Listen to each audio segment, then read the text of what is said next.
So it's basically Ryan's idea. He came to me with this, what I thought was a really creative idea.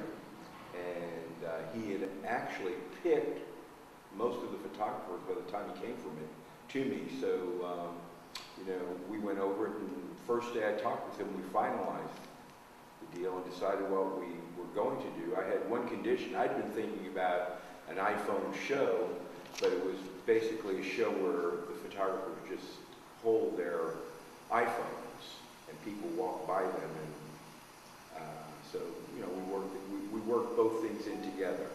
But Ryan is basically the brains behind this deal. What was it about the iPhone that challenged your interest and made you think that this is a great creative tool? Well, the thing about the iPhone is I have it on me in situations that I wouldn't necessarily have one of my regular cameras to shoot with.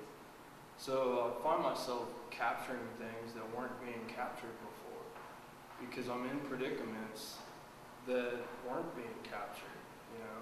And that really is the genesis of this. Basically,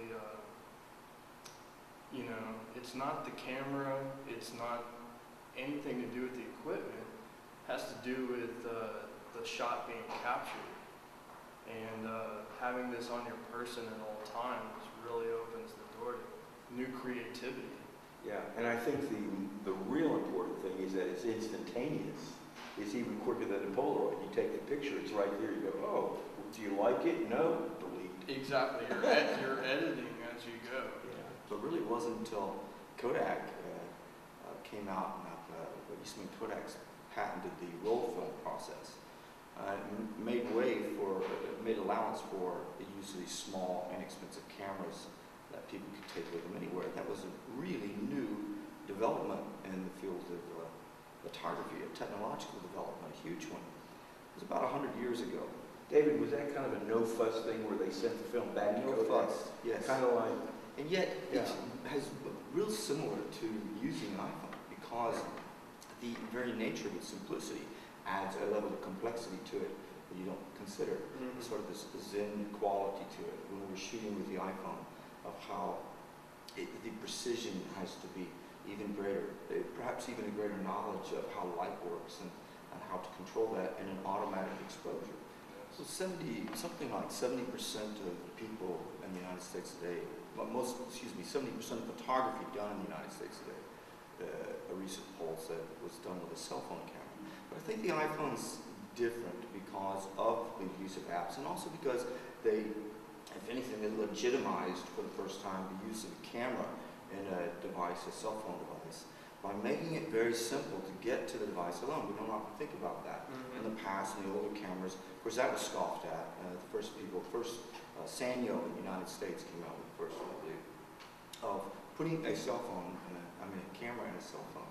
I mean, how ridiculous is that?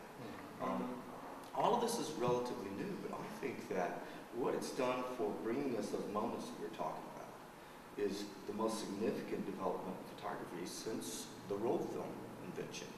Because that brought moments, and it showed that the camera broke from the studio walls and out into, you know, John Q. Public's life in the parks and their homes and schools. It was the use of apps that took it to a new level and gave different ways to use this device for creative expression. Yeah, absolutely. Like, well, you know, and a lot of them aren't just WYSIWYG. I mean, well, like Hipstamatic, there's like various combinations that you could come up with to think, well, I want it to look just like this, you know. Well, there's different lenses with different film stocks in there, and each one can make a different look to it. So you are making conscious decisions when you're using it.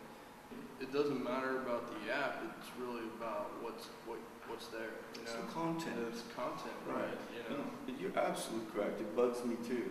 That's actually a hindrance in these apps, because you don't want to fall into that. It's real easy to do. Oh yeah. Because it just shoots it shoots cool photos. And I kind of hate that whole notion that, oh, hey, let's go out and shoot cool photos. It's not about the cool photos though. That can be used as a way to express yourself creatively within the confines of the app that you're using, but it is about content.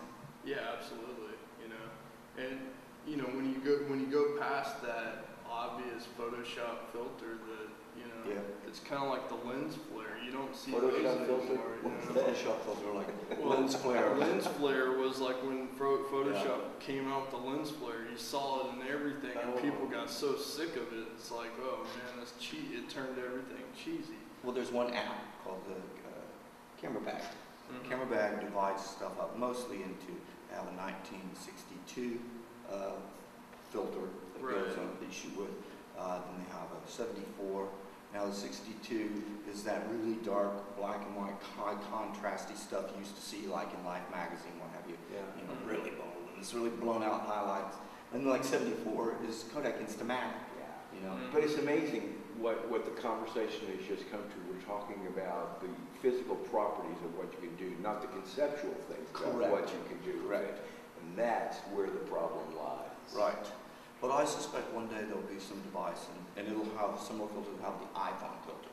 Oh, this will make it look like the old iPhone photos. But how did you go about accumulating and selecting work for the exhibit? Well, I kind of like fell into it. Like I married a photo producer for fashion photography. So Just so you could do the show. well, just so I could do this. And There's hope for me here. I've been around a lot of professional photographers, you know, in the last several years, and there's kind of a knit community within that, and it just started like once the idea came, you know, I talked to a couple of photographers, and most everybody I've talked to are like, yeah, man, I'm shooting with it all the time.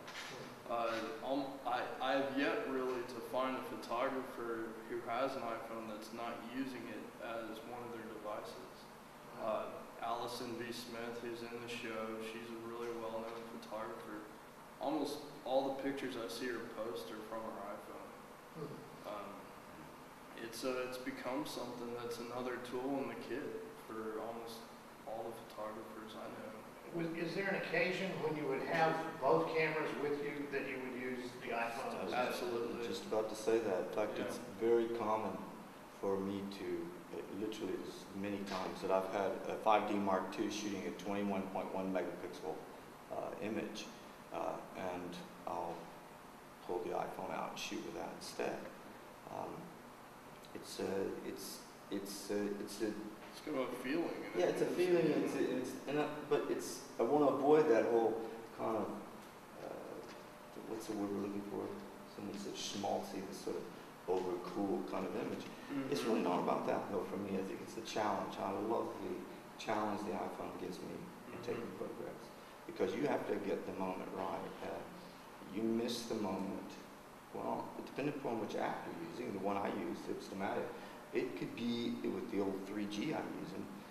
Could be a minute and a half between photographs. I know there's going to be a performance art piece on opening night. What's that going to be about? That basically is it's Burt's original idea. We was thinking for the iPhone used for the show, and we kind of incorporated that. I don't know if you want to talk about Sure. that. What we're going to do is line up the photographers in the small gallery to the side, the Albach gallery, and darken it. And then each photographer standing maybe 5 or 8 feet apart will be able to do a piece on their iPhone while the people at the opening can stroll by. So they can do anything they want. I mean, it could be video, it could be nothing, it could be just a blank. They can do whatever they want. And I'm curious to see what kind of pieces we get out of this. Because I think this could be really creative. There's no holds barred. You can do whatever you want. When's the opening? It's Friday the 24th. It was 7 to 9 is the opening, but we're also going to have an opening on Saturday as part of Repeat Donna. performance. Yeah.